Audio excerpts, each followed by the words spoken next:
The bizarre case of Joyce McKinney and the Manacled Mormon.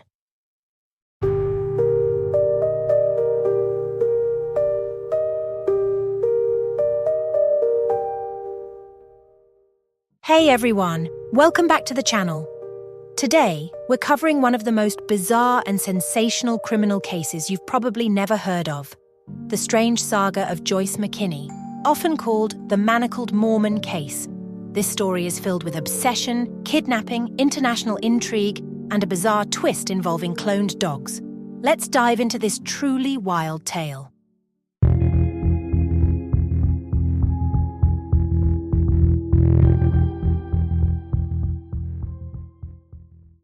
In 1977, Joyce McKinney, a former beauty queen from North Carolina, became the subject of global headlines. Her obsession with a young Mormon missionary named Kirk Anderson led her down a dark path of crime, controversy, and conspiracy. What began as an unusual love story quickly spiraled into one of the strangest legal cases of the 20th century.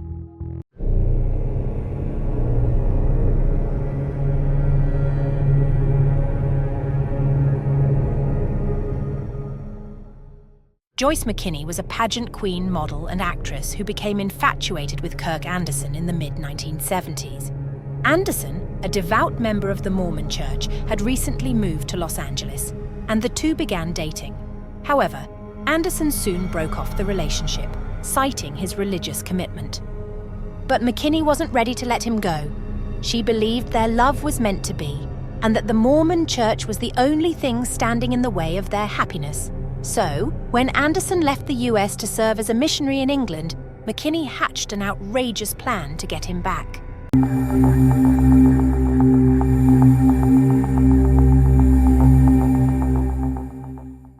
In 1977, McKinney, along with her accomplice Keith May, flew to the UK, their mission to rescue Anderson from what McKinney believed was the controlling grip of the Mormon Church.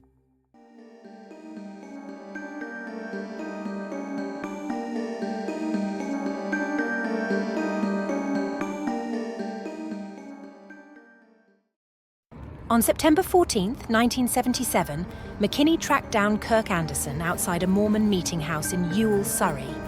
Along with May, she abducted Anderson at gunpoint, forcing him into a car and taking him to a remote cottage in Devon. It was here that the story took a dark and controversial turn.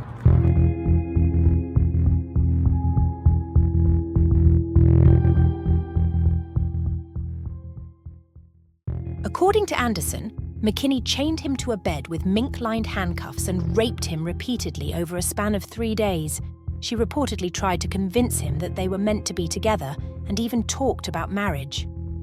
But McKinney's version of events was completely different. She claimed that Anderson was a willing participant and that the two had shared a consensual, romantic reunion. She saw herself as his savior, helping him escape the restrictive rules of his religion.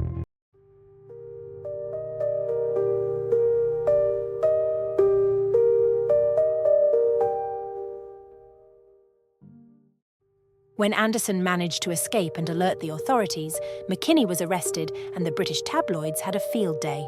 The bizarre mix of kidnapping, sex, and religious overtones made this case a media sensation, and it quickly earned the nickname the Manacled Mormon.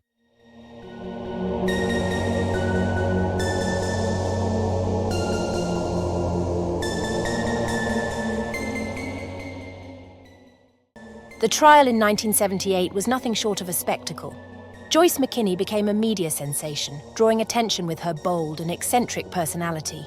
She claimed she was the victim of a grand conspiracy orchestrated by the Mormon Church, while Anderson's testimony painted a picture of coercion and abuse.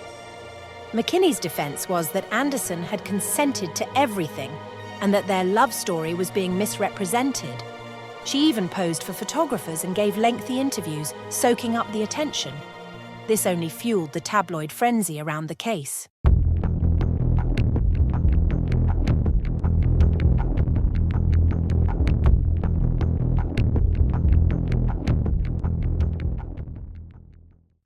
Ultimately, McKinney skipped bail and fled back to the US, effectively avoiding a full trial.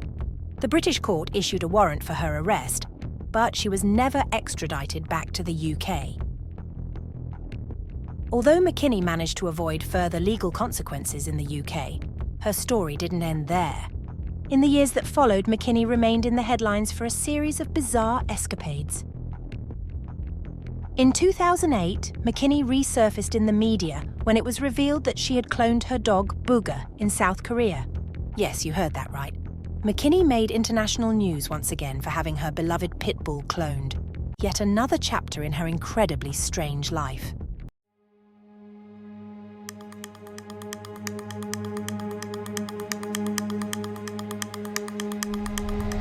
So, what is the legacy of Joyce McKinney and the Manacled Mormon? Was she a delusional woman who became obsessed with a man who didn't want her, or was there more to her story? McKinney's life after the case shows us someone who thrived on media attention, but the truth behind the events in that remote Devon Cottage may never be fully known. Regardless, this case is a reminder of how obsession can turn dangerous and how sensational media coverage can turn a criminal case into a public spectacle.